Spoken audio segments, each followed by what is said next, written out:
Welcome, it's SVPod. Stanford Steve is here. Red is here. We are ready to roll? Yeah, how you feeling? I'm a little hungry. Why?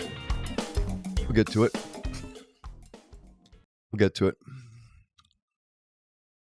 little hungry.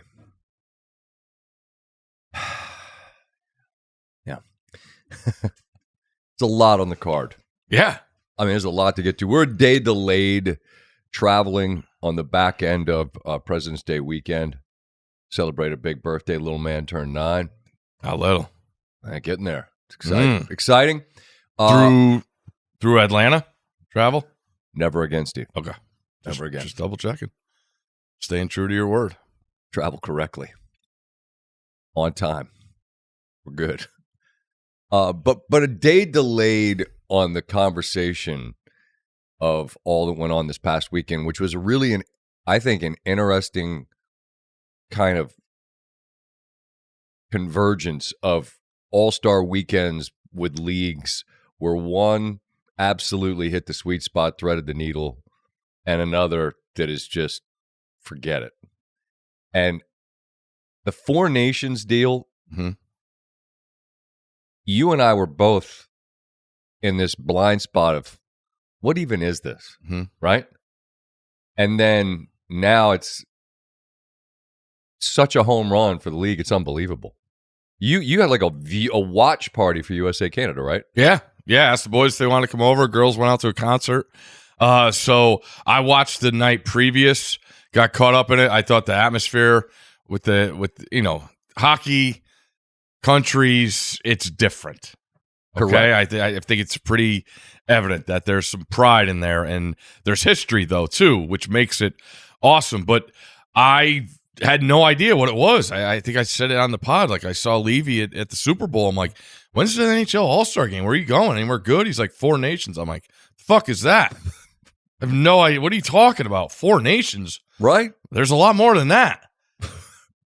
You know, and then, I do want, and I'm sure there's an answer that's widely known that I'm just, again, I'm the idiot that doesn't know. Well, how did we pick the 4? No Caps players on any of the teams. What are we Best doing? team in hockey. What's going on? Rock the red. Seriously. So, no, then we come home and I'm like, oh, all right. I'm like, I'm not tuning into the festivities in San Francisco. We've made that clear. I'm sure we'll touch on. Oh, yeah. And, the Canada, who did they played Sweden first. It was awesome. Montreal. Everybody talks about that building, the lack of success for Canadian teams as far as the Stanley Cup. It's been a while. I do remember that they beat Gretzky, being a youngster and coming up and realizing what Canada and hockey was and all that. But and then I started, texting Bucci. I'm like, do we like our roster? Who are the guys? We're missing Quinn Hughes, like the goalies, this and that. I'm like, I'm in. And college hoops and the Four Nations, an absolute home run, and it was really cool. They won for sure, And they win because you get all of the ingredients that make sports great. There's hatred. You need some of that. Yeah, really helps when it comes to rivalries. You need to have beaten us in something that matters. We need to have beaten you in something that matters. Or the threat of us being able to beat you has to exist. And you have nations versus nations. And you have a nation in Canada. It's their sport, not ours. But then we love to needle you a little bit. Like, hey, how long has it been since one of your teams in Canada's had the cup? And then there have been some incredible games. The gold medal game in Canada. Vancouver. Crosby overtime, amazing. It was 15 years ago. It is time in a blink, folks. In a blink. But here we are right now, and it's in Canada, and they're booing the anthem. There's a lot of stuff going on right now. We get it. Anthem's fever pitch, 9 seconds in, let's go. You want to go? And, I mean, look, this is just what the sport is. It's understood. If there were 3 fights in the first 10 seconds of an NBA game, it'd be a very different conversation. They might call a game. There'd be a lot of ugly coded language that people would use. People like to throw the word thug around. Well, hockey, fight, and it's awesome. And again, it's because it's always been part of the sport. I understand that. I'm just saying that it's interesting how but it's understandable because it's 5 for fighting. You got guys that exist in hockey to be that. But that sets the tone. Okay, cool. But it's not just a bunch of dudes throwing haymakers. United States wins. Mm-hmm. Now you got a game Thursday.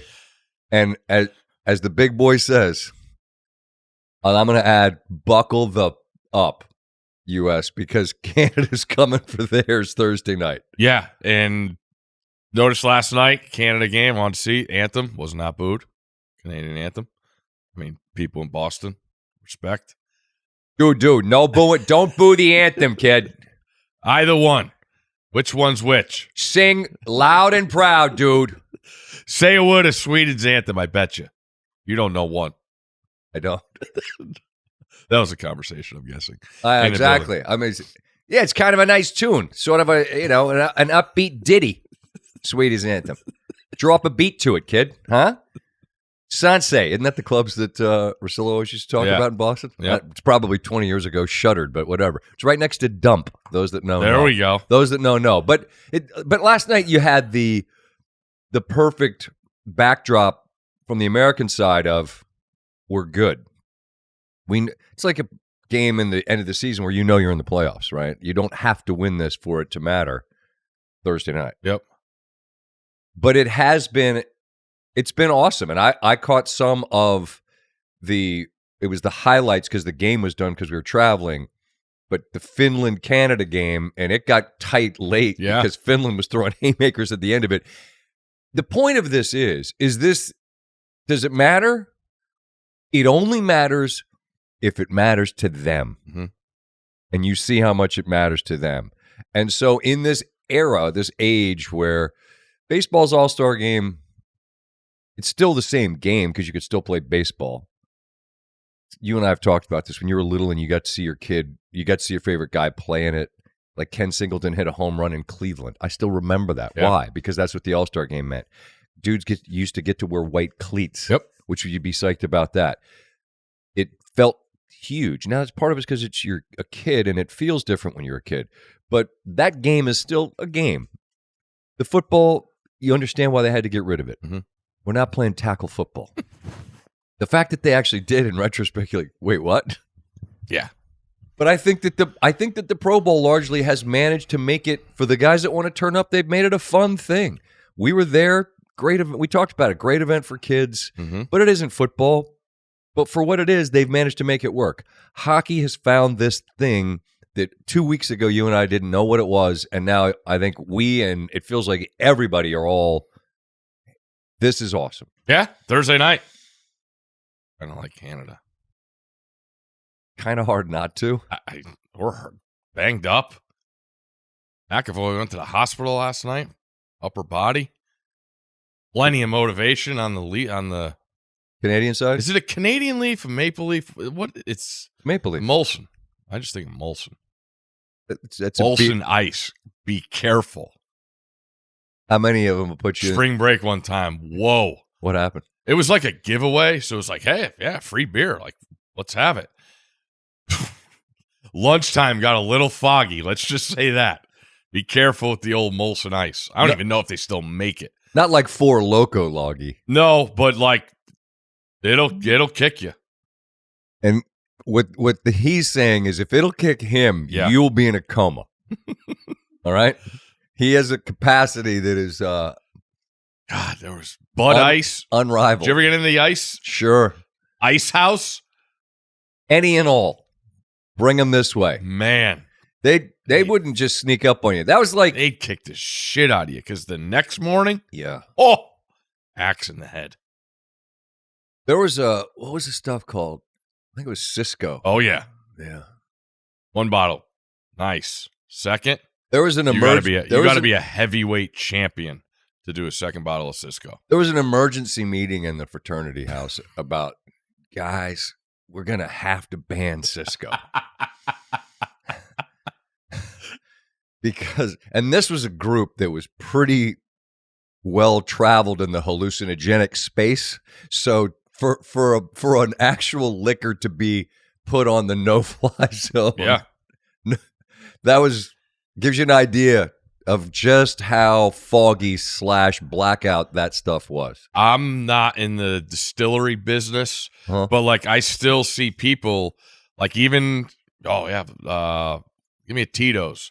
Some people react differently, very different. What, to each one? Yeah, I feel like when you're around it enough, you know, logging some hours at the club back in the day, somebody switches it up and goes vodka. Whoa, glad they don't do that every week. Really? Oh, yeah. Be surprised. Interesting. Anyway, Molson / Canada, go get them. Go Stars and Stripes. I think no matter what, it's a win.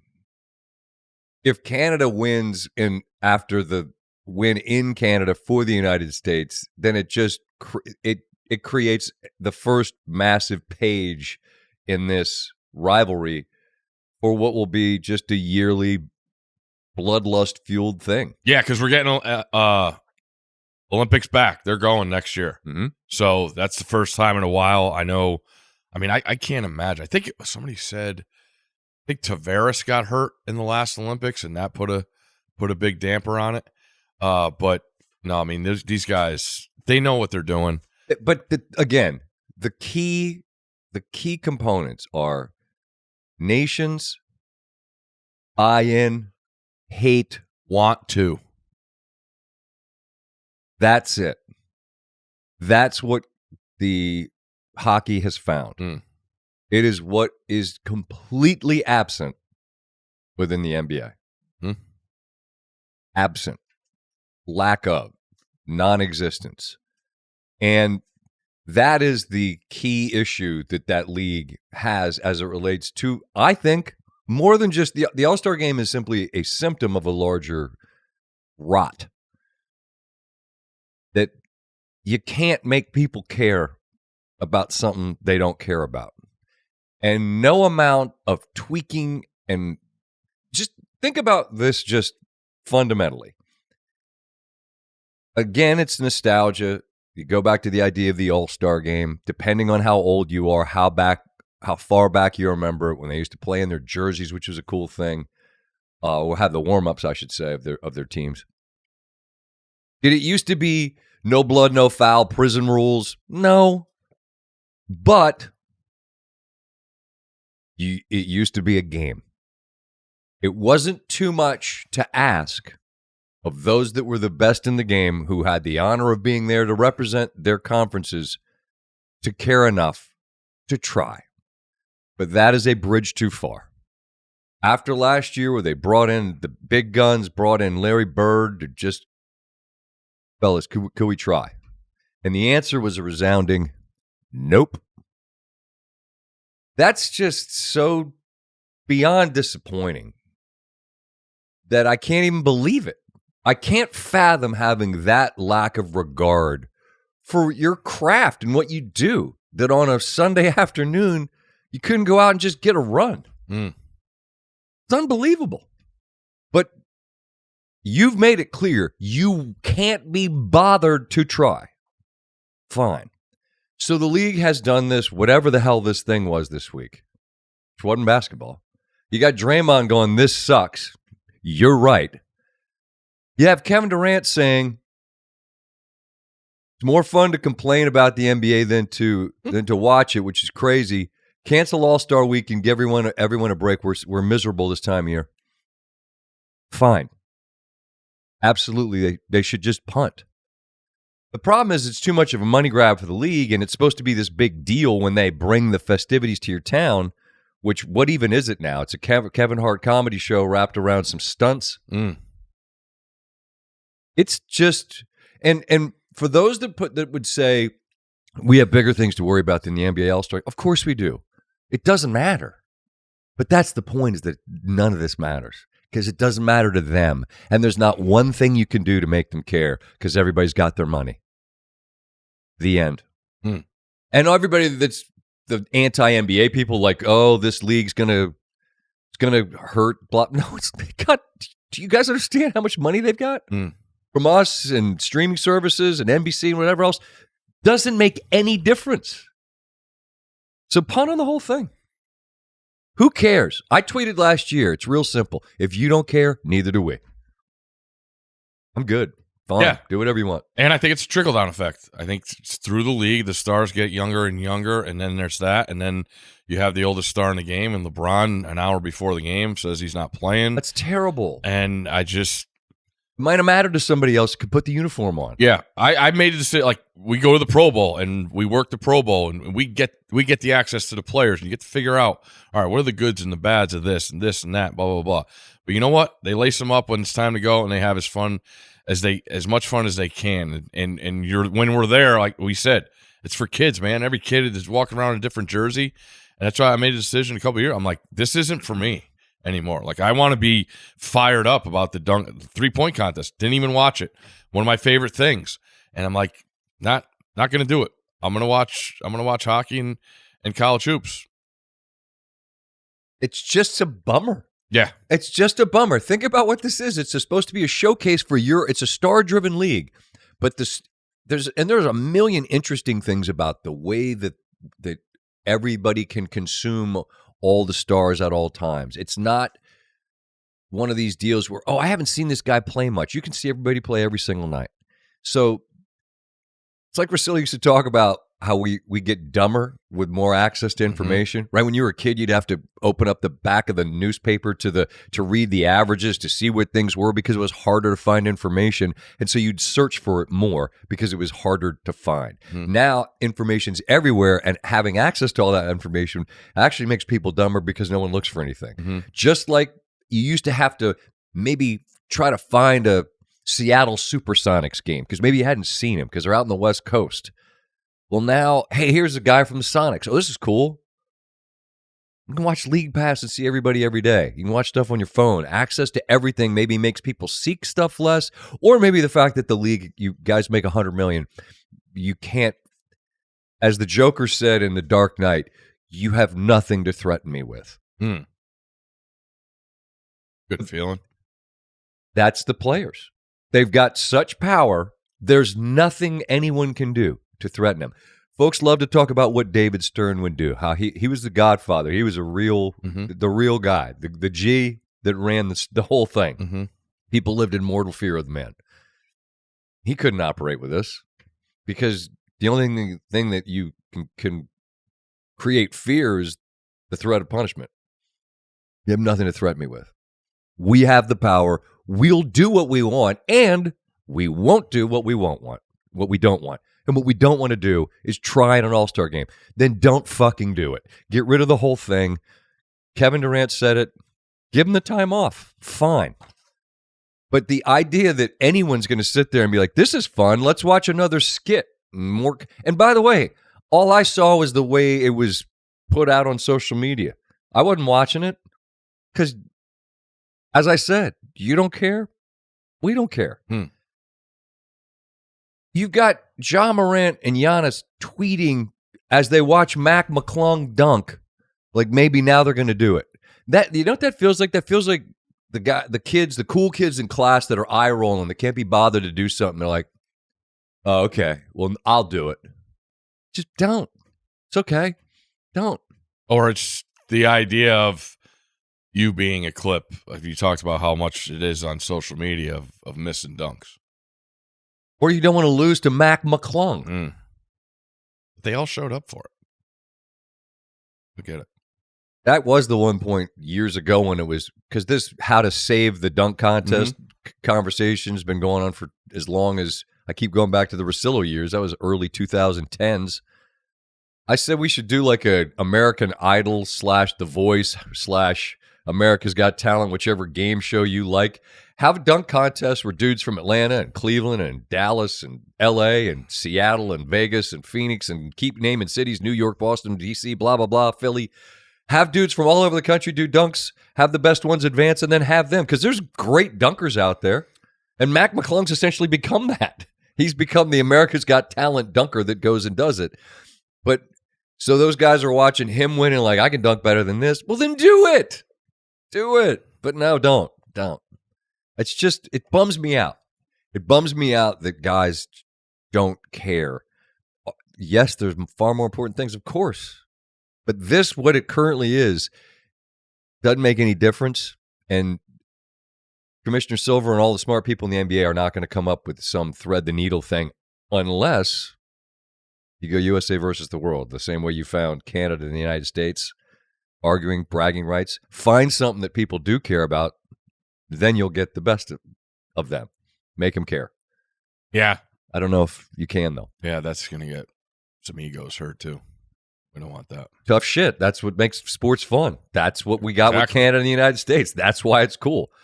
The thing that's so wild to me about the Durant quote about give us the time off is that it's this. There's a video that's making the rounds of him from Netflix talking about the Olympics. And here's the quote. He gets emotional. You know how much I love Durant. Basketball savant. Loves the game more than anybody. And he gets to crying, saying it's when you get to the point the guys are laughing and joking about a game of ball. It's crazy to see people travel so long, bring their whole family. It's dope to me. He's talking about the Olympics. Well, apply that line to the All-Star game. Guys laughing and joking about a game of ball. People who travel from far away to bring their family to see a game. And that's dope to me. Make it the All-Star game. You could do it, but it would require guys actually allowing themselves to care. Are the Olympics and the All-Star game the same? No. I'm not saying a gold medal and the All-Star weekend are the same thing, but it's the same idea.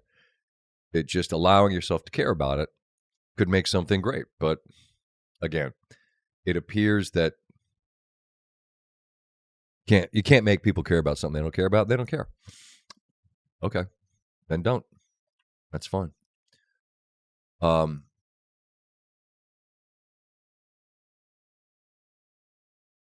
have your list?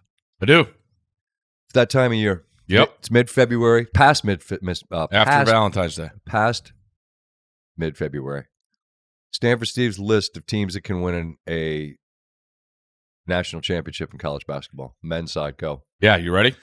Yep. All right. New AP is out, so we're going to go down that list to help people. Auburn, yes. Florida, yes. Duke, yes. Worried about the injury last night, but they're still there. Alabama, yes. Houston, yes. I'm counting. All right. The next two are questionable, but one of them is on the list. Tennessee is on the list. A&M, they're in the waiting room. They are, looking at numbers, I believe 300 in the country in free throw shooting. Quote my grandpa.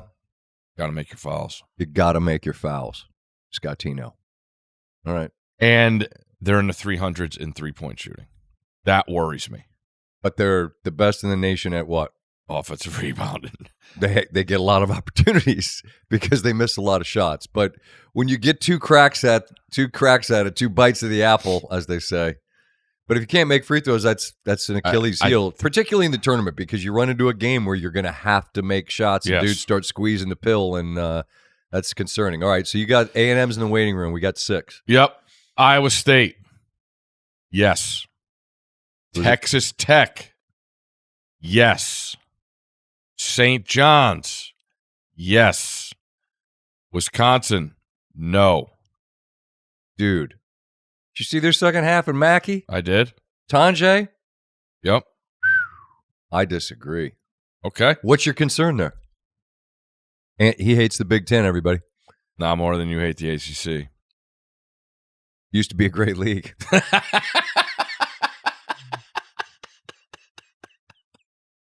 You miss it.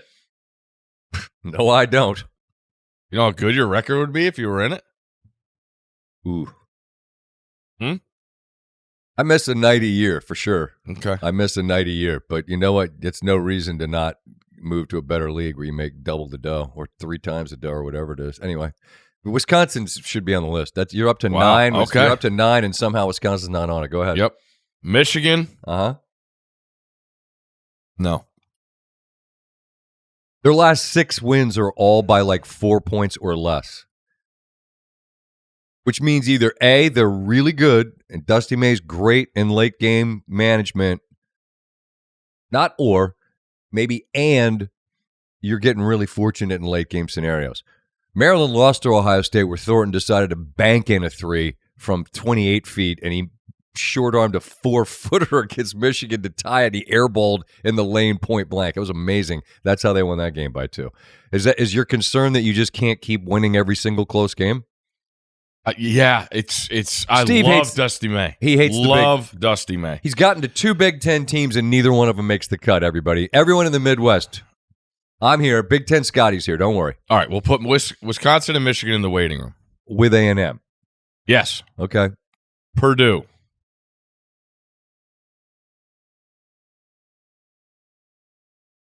I don't have them on there. I mean, this is... We've gotten to 3 Big Ten teams. None of them make it. Okay.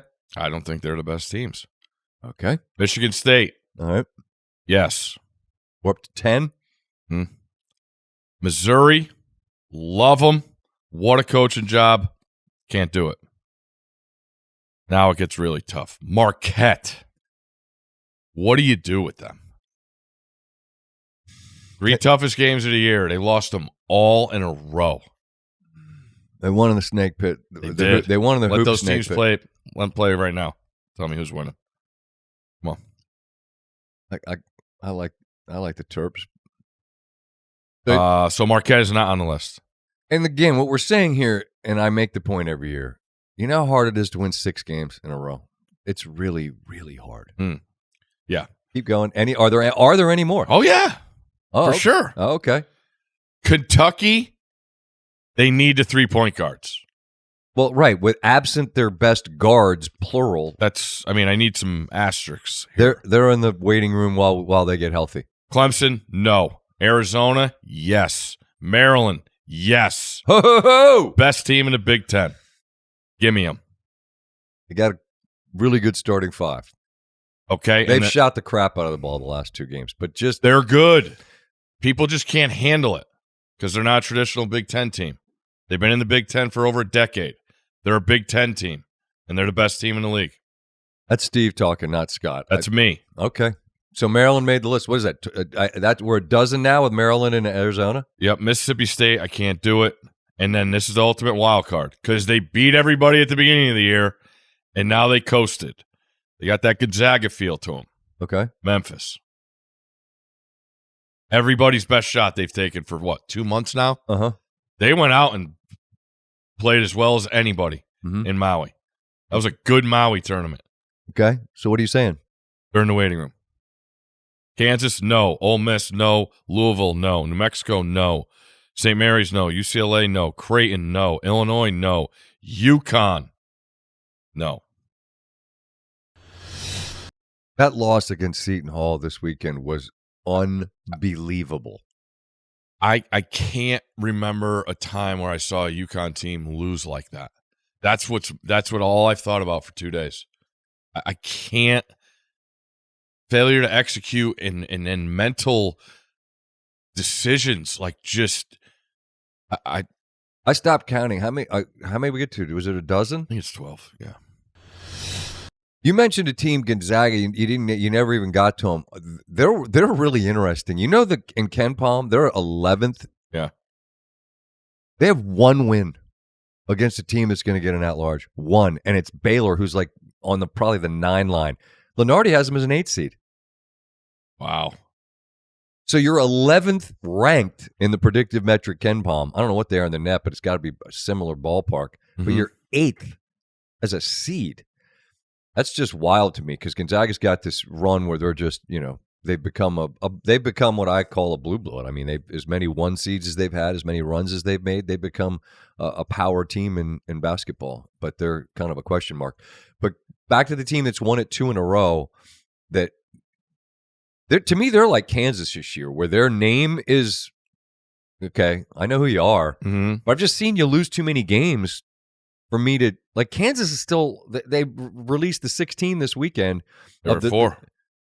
And then they went out and got beat by Utah. They've alternated wins and losses for 8 games. Like, that's a 4? Because they beat some good teams back in November? I don't know, man. I mean, look, Bill Self and Dan Hurley are as good as there is. Yeah. Great coaches. The names across the chest, blue blood, no doubt. But neither one of them feels scary at this time of the year, just the way their teams are playing. And like you said, just watching UConn melt. It's been so long. I just haven't seen it. That's wild. It's nuts. And that's credit to the dominance they've shown the last couple of years. They play Villanova tonight. That's the most interesting game in the We're country talking on a Tuesday that, like, again, you hate the Big Ten. You've demonstrated that. I don't hate the Big Ten. There's some massive games in the Big Ten tonight. Michigan, though, because they've won 6 games all by 4 or fewer points, is currently one in that league. But there's some jockeying to be done in the back end. Purdue lost at home to Wisconsin. Wisconsin shot like 72% for this game in the second half. They played great. I mean, great. Mackey's as good a building as there is in America. And Wisconsin went in there and impressed the hell out of me, man. The list could change. Understood. This is the list. It's your list. It's my list. Thank you. I should stop arguing it's about your list. I'm not going to yuck your yum or try to yum up your yuck. All right, here's one question. I'm listening. Is Tennessee any different than years past? Maybe. The Chaz Lanier, they were the toughest decision for him. Chaz Lanier, the guy they got from North Florida, who's the shooter, helps them avoid prolonged stretches where they can't get a bucket. Like Zakai Ziegler feels like he played with Bernard King and Ernie Grunfeld at Tennessee. Those guys were there in the 70s. Before me. Yeah, it's before Steve. That's just a reference where I knew I could make it old school. He's been there a while. When they struggle, they feel like they could go through stretches where buckets are really tough to come by. Lanier helps make that less of a fear for me. But in a league where Kentucky, Alabama, Auburn, those are the ones that are the most obvious pace, ability to score in the 80s, 90s, 100s like it's nothing. You know, Tennessee plays a very different style. And maybe a style that you trust more in the tournament because you're probably not going to be able to play 6 games like that in the tournament. And that's what I come down to is when I'm thinking about these Big Ten teams, I'm thinking you're going to have to beat the SEC. You're going to have to beat them, maybe multiple times. Yeah, and because they're going to have a dozen teams in the bracket. And when I look at the construction of the teams in the Big Ten, I like Maryland more than anyone because of what they bring to the table. Well, their starting 5 and their ability to make shots, which good Lord knows any Terp fan out there is thinking, we earned that after watching them shoot about 22% last year from 3. Ball goes in the bucket with them. There is that much. But do you feel like there's tiers? Do you look at the top 4 in the country this week, right? Uh-huh. We'll throw Houston in that tier. Would you take Auburn, Florida, Duke, Alabama, or Houston against the field? Right now. Would you pay minus 300? No. That's way too much to lay. 200. Who do I get again? You get Auburn, Florida, Duke, Alabama, Houston. Minus 200? Yeah. 250. Ooh. 200, I was going to say. I started to say for that's what I think that's the line. Well, you're getting all the ones. I know. And a bonus one. That's what I don't get. Like, why wouldn't you take that? And see, what's so funny is I watched Houston go into McHale and beat Arizona in a game where they were down about 9 in the second half. And they also went into Fog Allen and won an insane game. And the thing about Kelvin Sampson's teams is that they have true identity and DNA, and they're tougher than shit. And you watch Bama, Auburn, the teams that can score at massive clips, and you're like, man, it would be a lot to beat them because you could be up a bunch and it doesn't matter. Yeah. Because they're going to play the same, whether they're up 12 or down 12, they don't care. But Houston is just, they're grinding out games in the 50s and 60s because they're going to make it difficult for you to get there. And that's the question that I always have about teams that like to run and go is, can you win a game? Alabama. When it gets, possessions matter, tension rises, and it's just not like we're getting a run. No, we're fighting. Yeah, for 40. That's why I really love what Kelvin's teams ask. And I mean, last year Shed doesn't get hurt. Like, I don't know. That'll always bum me out for them because he was awesome. NC State though, are they playing this year? I don't think so. Doesn't look like it. They're part of that ACC. Steve, how's that league doing? Louisville wild card. Not sure what to think of him. He's done an amazing job. Kelsey's done an amazing job. Amazing job. I feel like him and PJ Fleck should be twin brothers. They're the same guy. There's an energy. Right? Well, size, energy. Well, I think he was asked to come in and be exactly what he was. A guy who could project confidence and energy, and they rallied the forces, the deep pockets, and they got a guy that got a bunch of players, and they're much better. And I give them credit. They're doing what you're supposed to do in a league that's down. Going on the road and beat the crap out of people. Don't let people that shouldn't be able to hang around with you hang around. And mostly they've done that. And, I mean, it's been a 180 from where they were. They were horrendous. They were the worst. Georgetown was pretty close. Okay. Top two? No, I mean, there was no one in the Big Ten as bad as them. No. There's no one in the Big 12 as bad as them. Louisville the last couple of years? No, they were. No, it was pitiful. And Louisville should never be in a situation where that's what they are, and they're not. And so credit to him for the turnaround and the way he's done it. And that's what Seton Hall is this year, and they just beat the 2-time defending champion. That's crazy. Yeah, but I give them the nod because they were uber aggressive and they were going to make the officials call fouls, and there were some bad missed calls I thought late. But Seton Hall was just like, "Fuck it, we're going to foul and make you call it, and if they don't, then we're going to get steals," and they did. They did. But you and we both watched, obviously, a ton of ball. Go ahead. Two rings, Baldy. I didn't say it. Look. He got the – how about that? You go on the road and you win at Creighton. Unbelievable win, too. They were down double digits in the first half. And lose at Seton Hall. It's not how you imagine that one going. All right, so that's – Can you imagine a St. John's Tennessee game in the tournament? Good Lord. 1st to 40? That's why I think Auburn deserves to be number one, because they've shown they could win those types of games, and they could go to Bama and win from ahead the whole game. That was really, really impressive. To go into an atmosphere like that and not blink, where you dictate from the jump. You play from ahead the whole way against a team who comes at you in waves that just don't stop, and Auburn cared none about that. Really impressive. Yeah. Shout to Terp fans real quick. Couple up. Shout out or call out? Not going to do that. I'll do it. What would you like to say, Steve? Show up to the game. Top 20 team, Thursday night, 8:30 tip. I don't want to hear about traffic. Sunday, 5 o'clock game. How's traffic then? This is me. It's not him. It's gross what you people are.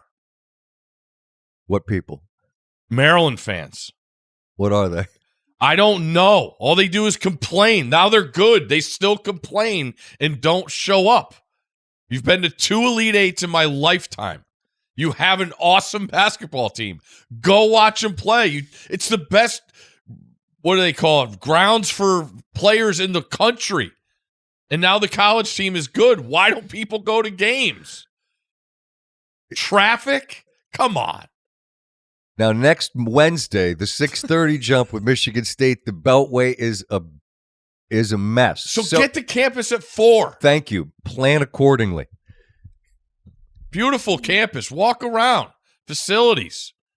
Go see Lax practice with Coach Tillman. Hey, how about that? Syracuse came in. Go back north with another L, huh? How about that? Be the Playing your dome. Hashtag be the best. Coach Till's got the boys going. Am I wrong? The point that you make that I will echo is that if you're an old head like me and you saw the old days in Cole and then the glory years of Gary winning the title, and you point to the pride that you have in this program, it's understandable. If you're a young person that hasn't seen him be great, well, all you were hoping for was an opportunity to cheer for a really good team, and you have it. It's here right in front of you. One of the more entertaining teams to watch play. The ball goes in the bucket. They're ranked top 20. You have a local guy, that 5-star that you kept, who's probably lottery and Derek Queen. You hit home runs across the board in the portal. Willard and his staff did an awesome job in assembling this group. And the point that Steve is making that I'll make more gently is, come on out. I said in advance of that Wisconsin game, there are nights that building won't let you lose. That Wisconsin night was one of those nights. But I said after that, it was good, but it can be better. There's levels to this, layers to this. And that place can be hostile and intimidating. And the team deserves a level of support that is equal to what they are putting out on the floor. They're a top 20 team. They're an entertaining team. Let's go. What else do you want? That's the thing. I mean, I got people on social Lord. media saying they got to do more socially. What do you want cheap beer and T-shirts? How about a top 20 team that's good and fun to watch? You're in college for 4 years, or if you're me, maybe 6. Maybe you stick around to improve some GPA. You work on some things because you got to get a C in classes that are in your major. Oh, the D doesn't count? No, Scott, it doesn't. Oh, I got to run that one back in the spring. I'll do it in the spring. Spring's tough to get to class in the spring. You all are smarter than I ever was by factors of multipliers and whatever. But I had fun when I was in school. And I'd say going to a game for 2 hours on a Thursday night at 8:30 is fun. Are you kidding? Come on. What are we doing? Let's stop betting the $10 parlays and save them for the beers at the game. Just all I'm saying is throw your weight behind this group because they deserve it. And there's only a few more home games left. You got SC, you got the Michigan State game, then I think maybe it might be the Northwestern game, which is senior day / maybe you only get one look at the freshman day. You only get one a year of the freshman. But they're deserving of your support. There's nights the building won't let them lose. So I would suggest let's give them 3 more nights / days when the building won't let them lose. It's a good basketball team. It's a fun team to watch. They're good. Best team in the conference. Stanford Steve talking. I like that. Just here. Can I have a word with the weather community? Go ahead.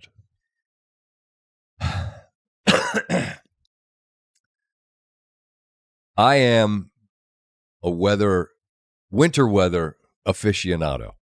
I like when it snows. I'm an event guy.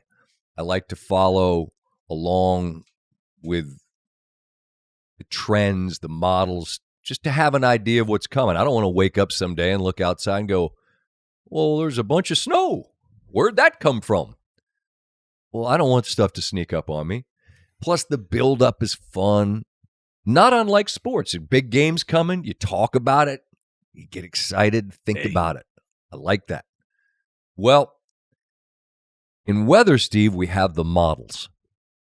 You've heard me talk about the models. All of them. Which models do you know? The Euro. There you go. You know any more?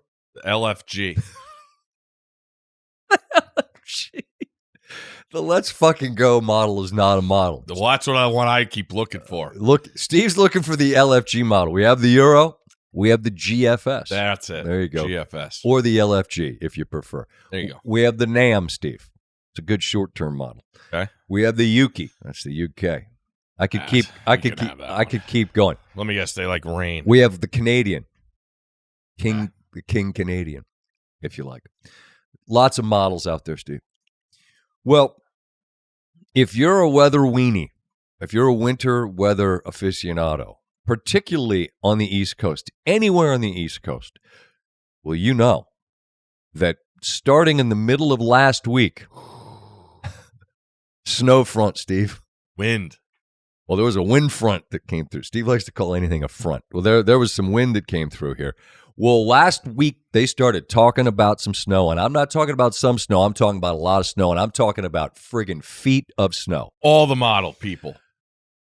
We had remarkable consistency. Clarity.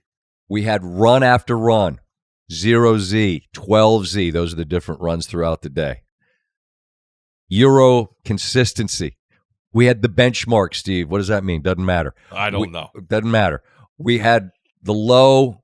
We had deepening. We had up the coast, nor'easter. All the ingredients are in play. And we had weather model freak out on social media where people, actual weather forecasters, started getting excited to the point that then they began doing the thing where they would tweet out the pictures of the models. If you're an actual weatherman /woman /whatever, if you're a weather person, is it like, are you a weatherman if you're a man or a woman, just like it's man to man in defense in basketball, whether it's men or women? I don't know. Player to player. If you're forecasting weather actually in a TV space and you're printing out these models last Friday, getting people fired up, stop it. Just stop it. Because what has happened is these porn runs of 2 feet of snow get people so out of their minds, and by people I mean me, and it's my fault. Oh. You're Charlie Browning everybody. You're getting everybody fired up to come run, kick the football, thinking we're going to get 2 feet of snow. And then, you know what the models are suggesting now, Steve? 0. How do we go from 2 feet to 0? And you all in the weather space, you're amplifying this, and every run you're tweeting out your stuff. It's irresponsible. And if you're actually a weather forecaster, you got to rein that in. You can't be getting people like me all fired up. You got. I got. Mm-hmm. That's what this is. That's right. I got. And then I realize I'm following people that are tweeting out these things, and I go, and then I'm like, hey, what's this person say? And then I realize, wait, this person's like in high school. This guy's saying he can't tweet because he's got to go to class. And then my guy Sheehan, local guy. Kevin, big Maryland fan. Big radio personality here in the D.C. area. Also a weather loser like me. Nerd. Weather nerd. Weather weenie. The two of us are both that. And we just heckle each other about, hey, is our guy in class or has he got the new models? Really what I'm saying here is anybody that follows weather knows that it was mayhem because it really was this rare kind of model-to-model consistency where it's like, we're really going to get something here. And then it went from 2 feet to 0, and everyone's saying this is historic modeling failure. And it's like, well, it's failure on the models, and it's also failure on us for allowing ourselves to do what we say we won't do every single winter, which is let this stuff make us crazy, because it's just kind of a guess. Although this morning, Steve, maybe the NAM brings it back this way. Windshield wiper, Steve. That's what they call it, the windshield wiper effect. You're just going on there begging to get teased. Yeah, I know. It's so pitiful. Really what this was an exercise in therapy where I'm talking myself through my own shortcomings and failures of what I need to do. But if you actually are, like if you are hi, I'm Bobby Snowflake on the Weather Terrace here at Channel 12. And we got some really interesting models to talk about here coming up at 11. We'll see ya. Don't do that. Because if I'm following a middle schooler who's putting out models, that's my fault. But if you go on TV and start getting people ginned up on models. Well, you're not a weather forecaster. You're just a model reader / hype man. You could do that. Exactly. That's what we're saying. Exactly. And I've said that my next phase in this life is going to be out there doing weather, and I'm just going to rip off model runs and go, holy shit, we're going to get 2 feet next Friday. It's Thursday. It's going to be, go to Stroh-Snyder's now. Buy a snowblower. You should go to Stroh-Snyder's. I might go today. Do I need anything? Who cares? That smell. Get the senses going. But there should be a limit on like how far out you should be saying this. That's fair. Right? And again, if you're a high school kid just tweeting out models, well, do what you want. I get it. You got to go to home ec. But if you're an actual weather space person, at least give it context and explain why this is interesting because, and most weather folks actually do that. They'll go, look, it's a long way out, but it is interesting to see these trends. But I mean, when you get a complete whiff from 2 feet to nothing, that's a pretty poor miss. That'd be like saying, hey, I think the Chiefs are going to win the Super Bowl. Actually, it's 27-0. So it's missing that bad. I had the Eagles. No big deal. Big deal. Yeah. Good. No, I'm still kind of hungry. Why? Because apps are a lie. What'd you have for dinner last night?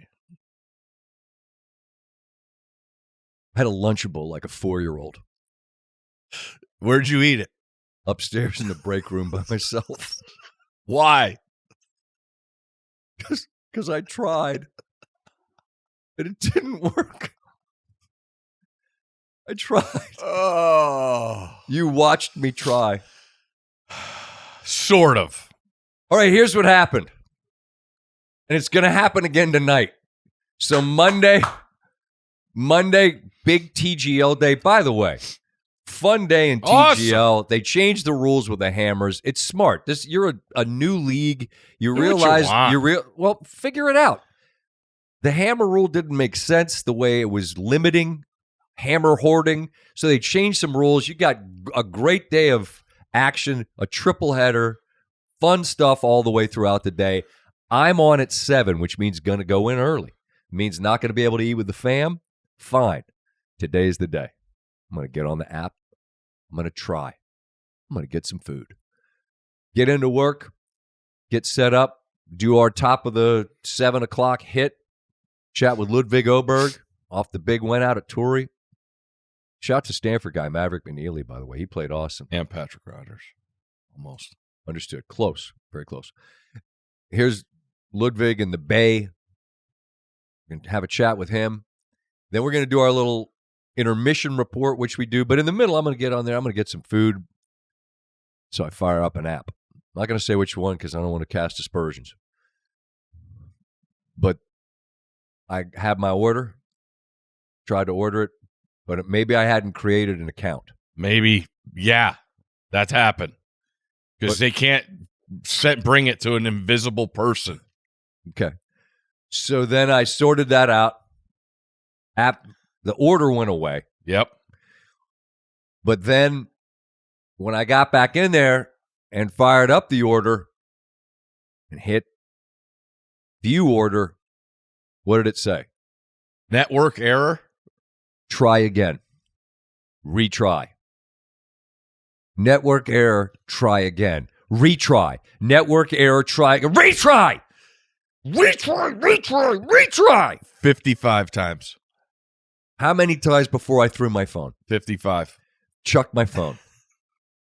Our guy Jeff Scott laughed hysterically. He, by the way, was eating some food he had gotten from an app. There you go. Enjoying a delicious dinner of some sort. I threw my phone. Picked the phone back up. Tried again. Retry. Sent my wife a note. Like, you all lied to me. This is why I didn't do it, because I knew something stupid would happen where it would somehow be harder. There'd be some trick, and I would fail, and everybody would be like, look at the peepaw that can't figure out how to order his dinner. And then I would be hungry, and I was. And so then I could do one of two things.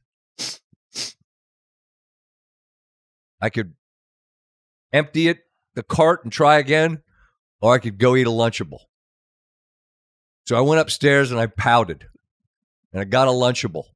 Were there any other possibilities? There's some TV dinners that seemed more depressing. I'm like, am I going to really fire up a personal pan pizza or a burrito up here in the break room? That'll smell good. Not me, Jack. So I open up a Lunchable, and the meat kind of felt kind of slimy. Think? Tasted all right, but I was like, I was hate eating. And so I just ate the crackers and the cheese mostly. And I threw it in, and I came walking into the room, and I was still chewing. Yep. And then I was laughing as I was explaining. I said, I just ate a Lunchable, and I ate it up there in the break room so that you all wouldn't make fun of me. And the issue, I imagine I could have probably figured it out, was that it was, at that point, it was almost 9 o'clock. Huh? And I didn't want to order any kind of like heavy kind of dinner, because you don't want to eat that late at night. So I thought I could just soldier through this with my Lunchable. Like old times. You know what would have been really good for dinner last night? A fucking sandwich of any kind. Sloppy Joe, po' boy, ham and cheese. I didn't need to be any of the elaborate sandwiches last week that you asked me about. Scott, isn't a French dip dinner? Of course. Po' boy, yeah, for sure. And in a pinch, as we discussed. Sandwich last night, like a delicious sandwich. That would have been really good. But we were not able to figure it out. I'm gonna do a little workshopping today. I'll get on the app and see if I can get an order. Order dinner here for the fam before you go in. I got to go in early. We got another day at TGL. Yeah, You could do more than one order. Maybe I'll see if I can do an order just as a test run here. There you go. I might just smash a bucket of chicken early, so I don't need to eat anything. Just show up good. Hashtag Butchiegrass. Bucket of chicken challenge. That was predictable. Yeah. What went wrong? What was I doing wrong? Do we know? You did something with your login that you said no or yes to two different things. No, there were no prompts given that I failed on, but it's neither here nor there. I made it through. Go ahead. That was in the 7 o'clock hour because I got there a little before 8 for the Duke game, and around 6:15, I got a text that said, "What's the food?" Was that your last gasp for me to bring food in before you actually were going to try on the app? Yes. That was me throwing out that test balloon to the big man to see if I could hoodwink him into picking up some grub on the way in. And for years, the little tell. Well, not to tell. It's just what happens between the two of us when we're sitting there. Is at some point around 6 bells, I'll look at the big man and go, "What's the food?" And then we laugh because we know that's me doing what I talked about. Be helpless, and then someone will just do it for you. But what do you need to do in life? Try. We've covered this together. In the same way, I'm trying to overcome my model addiction. In winter, I'm just trying to help myself here. This is open therapy. Yeah. And so yesterday I tried to have him save me with what's the food. And he was like, "Hey, I'm still at home." That was him saying, "Figure it out." And then around whatever it was, 7:30, 8 something, I was trying to get the food sorted out. And then the app didn't work. Then I threw my phone. Then I went to the break room. But I was honestly perplexed because you were traveling. I knew you had TGL. You had a birthday. So I literally thought you were kidding and were taking care of it. No. And that's why. I was hoping you'd pick up something. Got another crack at it tonight.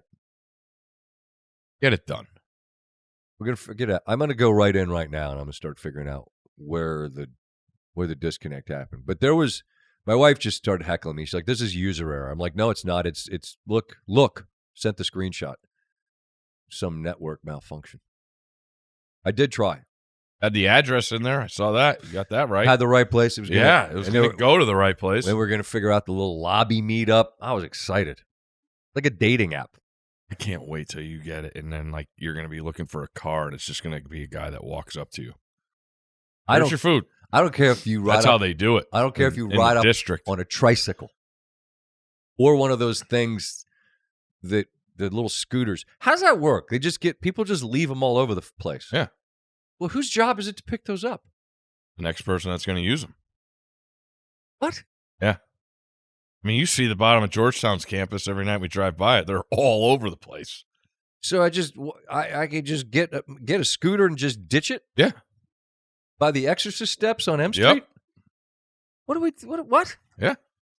So they could do that, but I can't get a damn cheeseburger.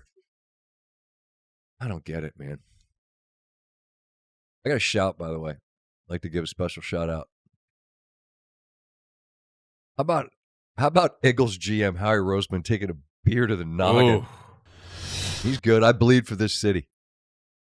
That happened early, it looked like. Yeah, if he woke up and like rolled over, that shit had to hurt the next day. Bro, you get squared with a full 12-ounce. Oh, you could see the round. Right. That could have been a Bud Ice. Oh. Pop the top, just take the edge right off of that. That was quite a scene there in Philly. Yeah, I'm all set. You won. We got it. I'm just acknowledging the man took a beer to the forehead and just kept on trucking. I think that's it's like a metaphor for Philly, I guess. I don't know. But they earned the right to celebrate, and they did. I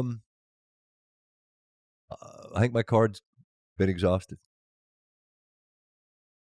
When's the last time you sat down and watched Saturday Night Live? Oh, yeah. I don't. Ever? Sure, of course. Yeah? Of course. I mean, who was your cast? I saw everybody doing that last week, going through, putting together their top whatever cast. Because I'm older than you. Chevy Chase, 75. I mean, I was really little when that was happening, but I'm familiar with it. I mean, Belushi, Gilda Radner, you go back to that, of course. That's legendary stuff. Yeah. Legendary stuff. And then Eddie Murphy, Joe Piscopo. Yep. You are black and I am white. You are blind as a bat and I have sight. That whole bit. Tremendous. Sinatra, Stevie Wonder. Lists are not my strength. Yeah. So trying to narrow it down, I have way too much of a frame of reference to say Farrell was awesome, but Eddie Murphy was awesome. Yeah. But there's incredible depth of talent, just astounding. And so that anniversary show the other night, what was your favorite part? Eddie Murphy being Tracy Morgan. I just couldn't, because we have talked about Tracy Morgan and how just not really what he says. I eat 4 cheese lasagna. Somebody's going to get pregnant. The randomness of him is what makes him funny, because he has that look and you never know what's going to come out of his mouth. And he's just standing there in the middle and you don't know what's going to happen next. And it's Eddie Murphy as Tracy Morgan. And he yells out the 4 cheese lasagna line. And it just, I mean, it speaks to Eddie Murphy's brilliance. He sounded exactly like Tracy Morgan. And listen, people have their feelings about Tracy Morgan. I get it. We have our favorite comedians, whatever. But just the idea of Eddie Murphy being him was unbelievable. Meryl Streep coming out and making her first appearance ever. I couldn't believe that. That scene was hysterical. But what I liked even better was the concert on Friday night on Valentine's Day. Just incredible. Fallon comes out and does the Blues Brothers. I feel like somebody bailed on them to host that thing, because the poor guy had to host after he just did a whole show of the Blues Brothers. And he's like, yeah, I'm going to be the host. I can't catch my breath. I'm like, this feels odd. Why would you make the guy who did the first act be the host. But Eddie Vedder, I thought he was absolutely incredible. I've still am ashamed to admit that I've never seen Pearl Jam in concert. Do you like Pearl Jam? Love him. Okay. Love him. And he sang Tom Petty, and like it just with the Roots did everything and everybody. Lady Gaga and Sandberg did Dick in a Box. It was unbelievable. They did In the Boat. Jack White, familiar with him? Sure. Wow. He could play. Yeah. He could play. Not familiar. He could play. Icky Thump? My Lord. He could bring it. So it was, I mean, Will Ferrell, and they did the whole thing. Do you have a favorite cast time? It's funny. I was talking we had a group like in high school. We would watch. Dana Carvey was always a guy. He was always a guy like we would say I would pay, like walking around town, like I'd love to pay Dana Carvey to imitate this guy. I think it's the Carvey, Sandler, Spade, Farley. Okay. Now Farrell, I think, is just gone to levels that I mean Sandler. They've all done really, really well, but like that mid-90s crew where, you know, then you hear, you know, all the horror stories about what was happening and but that was the crew. But the concert, man, like Backstreet Boys comes out and you see grown women just like in their feelings as Backstreet Boys are playing. It was just fantastic.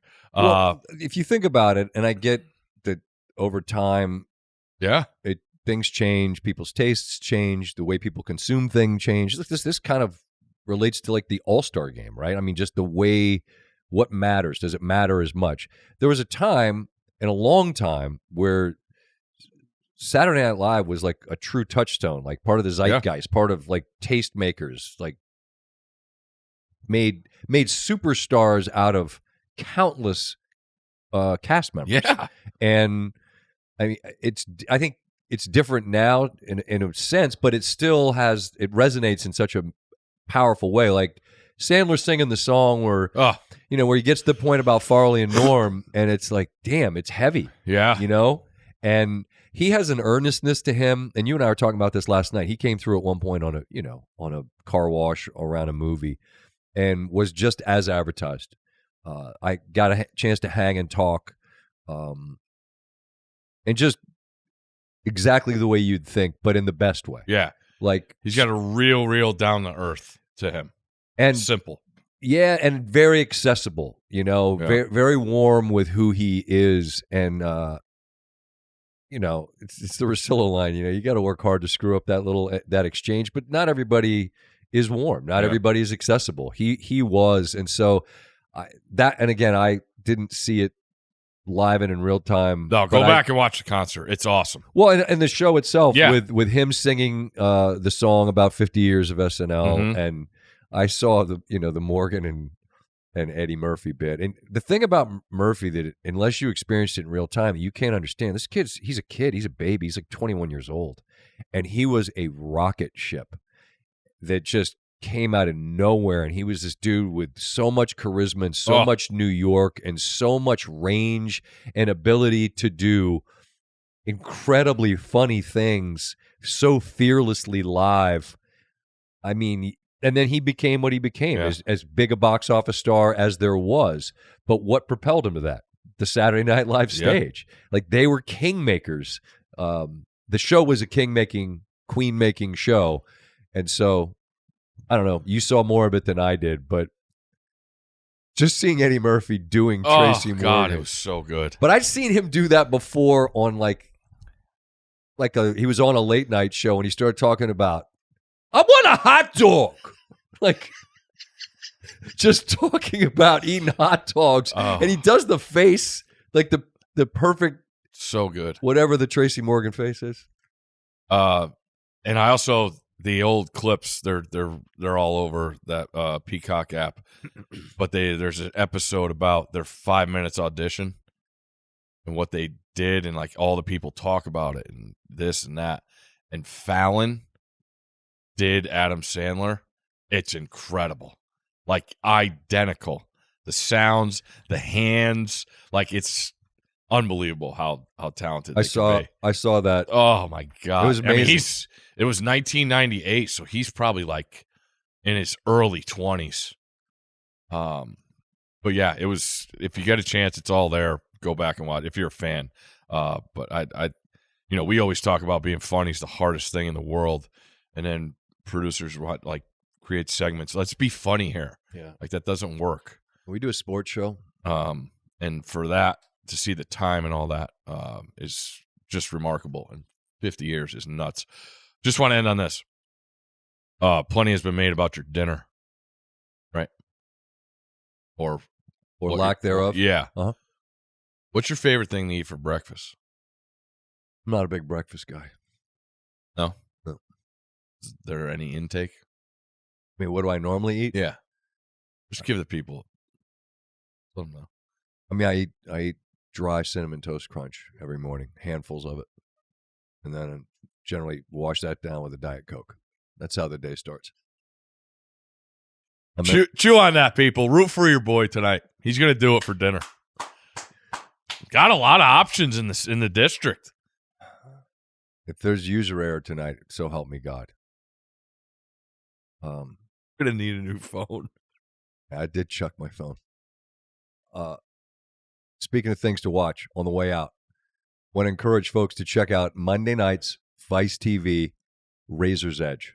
It is a sort of a Hard Knocks, if you will, season inside with Calipari at Arkansas, where you have access from both the Kentucky and Arkansas sides, which is a lot. Yeah. Right? Because you have Coach Pope coming home. Pope is hope and all that stuff. You have Cal leaving one of the top, it ain't 5 jobs. It's, one of the couple of very best jobs there is, but leaving Kentucky for Arkansas, and you have the governor of Kentucky. You have, again, the perspective across the board of the Arkansas side from Cal and his guys and all they're going through as a team. They're on the bubble right now. Yeah. And then the Kentucky, who one of the teams you have on your list to win Yeah. if they get their guys back. If. But anyway, again, the series, and it's produced Vice and Omaha. Our folks at Omaha do a tremendous job with everything. They're in cahoots on this thing. So again, it's Monday, 10 Eastern, Vice TV.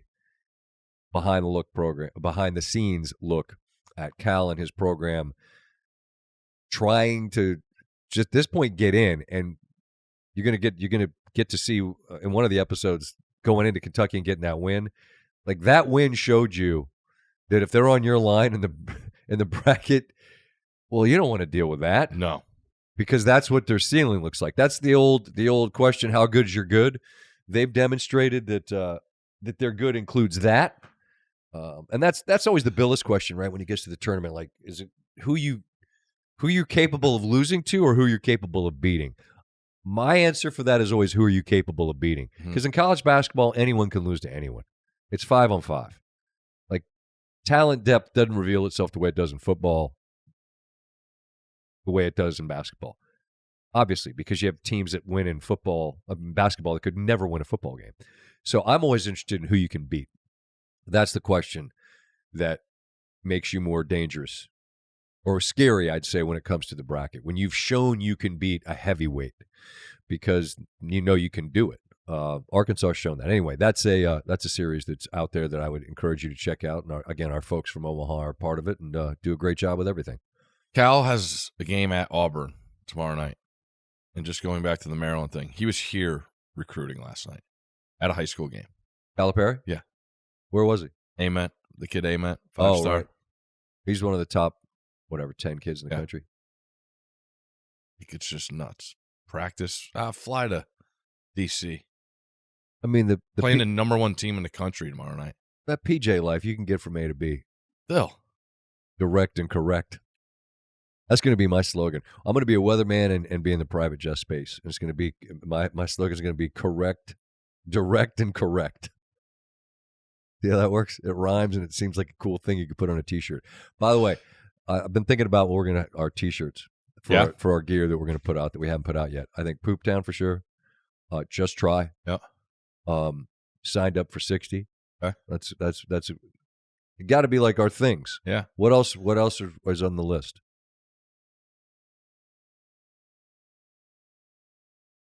Booptown, sign up for 60. Just try. Get at us. What do you want on shirts that are never going to be made, but when they are made? Remember the beer Red Dog? Red Dog? Yeah. I don't. No? Beer. It was terrible. But they had an awesome signal. I was just thinking of Red's face. Red. Where's Red? Red Dog. Big Red. We got to get his list. See what he thinks. If he could go to the Maryland game, he would. I know that. Catch more bees with honey than with vinegar or whatever the line is. So I'll be there. Come see me. You're coming when? I'm going. Thursday? Yeah. Really? Yep. So will I. Nice. You're not sitting with me because you came to the UCLA game and we lost. Never. Speaking of never again. There's two never agains. Delta out of Atlanta day after a big game and sitting with These two guys. Sitting with Stanford Steve at a Maryland game. 0-1, lost by 100. Almost 0-2 and would have been the worst night ever. Remember the Georgetown game? Yes. Oh, God. Didn't happen. We got Thank the Lord. That was we took the show down there. Whew. Oh, I remember Red Dog. Yeah. Yeah. Anthony just sent me that. There you go. Yeah, we'll put Red's face on it. That's what I'm saying. Bring it back. I don't think. Can you just steal people's logos? Or is that beer not No, it's going to be Red's face. Yeah, but you can't steal somebody's thing and then just No, put we'll just Red's do Red face Dog the other way. So we'll make a beer. We'll talk to Kelsey, Aikman. Those guys got some beers going. Cool. You can do the brewing. I'll do the private jet and combination with the weather. That's going to be a great space. Very popular. You know what else you could do? What? Is get food delivered to your private jet if you get the app figured out. We're gonna start with baby steps. We're gonna see if we can get it brought brought to the office tonight. 1 to 10 chances that it works. 10. You're gonna get it done. Okay. Steve has faith in me. I almost texted your wife last night. I did text my wife. She blamed me. I almost did because she did reach out after last week's. Had some thoughts. You want to share those thoughts? No. You don't need to hear them. So you guys are talking behind my back about my failure as a human? A little bit. No, but we're helping. Like you told us that we helped you. And like we're taking the next steps to try and help. And it got to the point where he's got the app and he has to do it. And don't help. We're not going to be there. Don't help. They're talking about an adult. And she also might have mentioned one of these nights she's just going to bring 6 sandwiches home and throw them on the table for dinner. That's fine. I'm like, that would be hilarious. But I also told her, I said, but then you would get the stare that we all have gotten that you don't want. And then you get that fake laugh where Scott's laughing, but he's absolutely irate. It's a very weird laugh where you know he is absolutely irate, and our folks back at Bristol still can't recognize it, and it's been 12 years. Oh, man. And you know exactly what I'm talking about. This really is like therapy. It's really like therapy. Now I have to sit here and learn about Steve and my wife texting. There's no learning. It's all for the benefit of the good. Yep. We appreciated the nice words you said about us and helping you. Can I ask you a question? What's up? Do you eat dinner in your house? Yeah. And is it a dinner like maybe a rice and a pasta and a protein and a thing? Like we have a lot of pasta. There you go. Right. So you just have dinner. Like I don't have like demands around here. It's not like I better have my supper. No, it's none of that. Like I'm not browbeating anybody and suggesting that we have to have gourmet meals. It started out as a conversation about in a pinch. Sure. Yeah. Well, last night, as I said, and tonight, in a pinch, sandwich would have been great. Last night would have eclipsed the lunch bowl. I'm getting a look from Red. He's like, "It's time to go. You're Red. You here to save me, buddy? Let's get out of here." Hey, buddy. I got to go find out from Wifey just how bad this conversations went. Not bad at all. It's all good. Okay. All right. Red's here. He's saving everybody from this conversation. Fred heard dinner and he's hungry. Yeah, he did. No, you just can't say, "Do you want an EAT?" Okay. Although the most excited he gets now is when you ask him, "Hey Red, hey Red." There we go. Hey Red. Look at that look. Hey Red. Don't lie to me. You want to do a podcast? That's the look you get. Hey Red. Hey Red. Look at him. Hey Red. You want to go do a podcast? Don't tease. That's okay. All right. Red, we're doing the podcast, buddy. This is unfortunately that's as good as it gets. But that's the look we get when we ask. Now he's mauling me. All right, stop attacking me. The podcast is over. I'm gonna go figure out dinner apps. Bye. I'm in my late 50s. One of these days, I'm gonna figure out life, or I'm gonna die.